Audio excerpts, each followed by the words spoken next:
It's that time again. Welcome to Tesla Shorts Time, daily episode 497 for June 2nd, 2026. I'm Patrick, coming to you from Vancouver. Here's what you need to know about Tesla today. China's 39% jump in Tesla wholesale volume signals resilient demand amid intensifying EV rivalry. Tesla China's wholesale volume reached 85,982 vehicles in May. That figure marks a 39% increase from the same month last year and stands as the highest monthly total so far this year. The Shanghai factory has now posted 7 straight months of growth.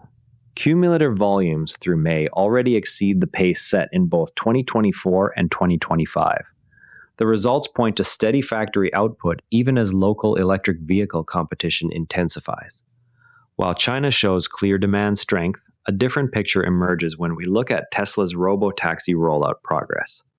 Tesla's robotaxi operations in Texas currently involve just 42 vehicles. That number stands after earlier statements about broader unsupervised deployment.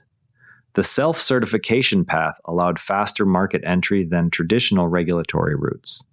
Yet the current fleet size remains far below levels that would indicate meaningful scale. The gap between announced timelines and actual operational numbers continues to widen. Regulatory and operational realities are one constraint. Another is keeping the vehicle's sensors working reliably in all conditions. Tesla filed a patent for a dedicated camera wiper system aimed at keeping vision sensors clear during autonomous driving. The design targets buildup from dirt or weather that can degrade camera performance. Full self-driving owners have already raised questions about how such limitations fit with the vision-only approach. The patent reinforces Tesla's continued reliance on camera-based autonomy rather than other sensor types. This development addresses a known practical limitation raised by current users. While sensor reliability gets engineering attention, owners are already seeing a simpler daily improvement in how they access vehicle footage. Tesla has launched a new web-based utility for reviewing and downloading dashcam footage. Owners can now manage video history through a browser instead of relying only on the vehicle screen.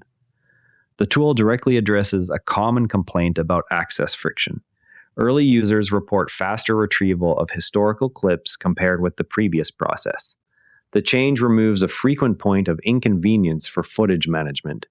Convenience upgrades like the dashcam viewer matter, but they can still be undermined by basic hardware limits, as shown in another recent change.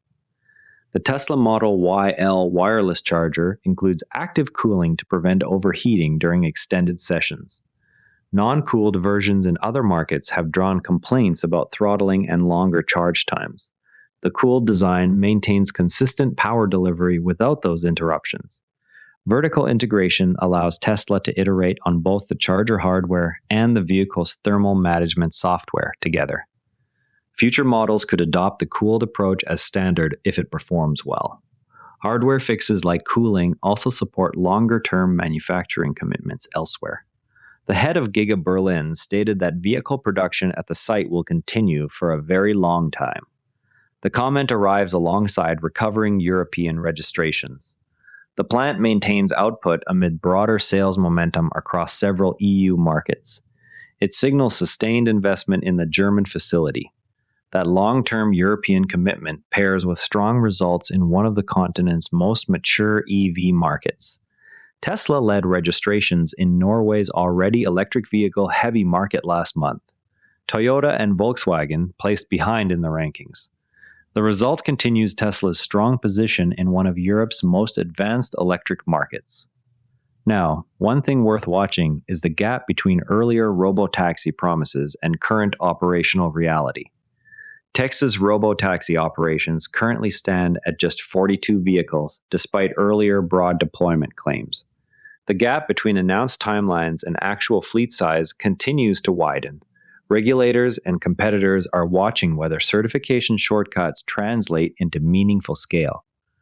Taking a step back from today's headlines, the addition of active cooling to a wireless charger for the Model YL quietly reframes how hardware limitations shape software-defined vehicle experiences.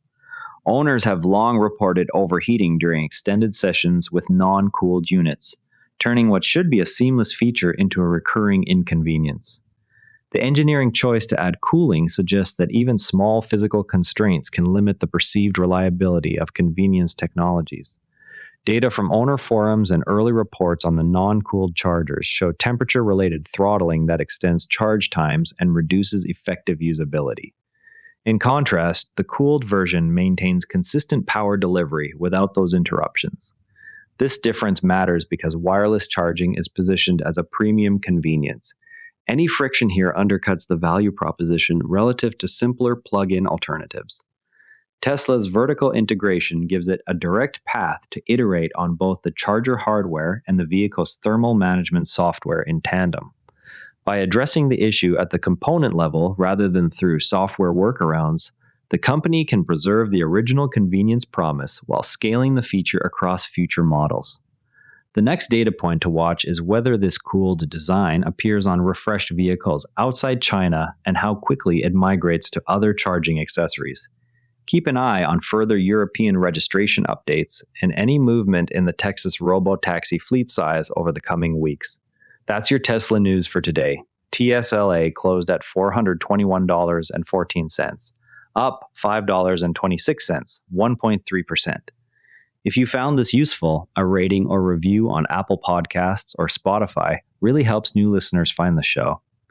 You can also find us on X at Tesla Shorts Time. I'm Patrick in Vancouver.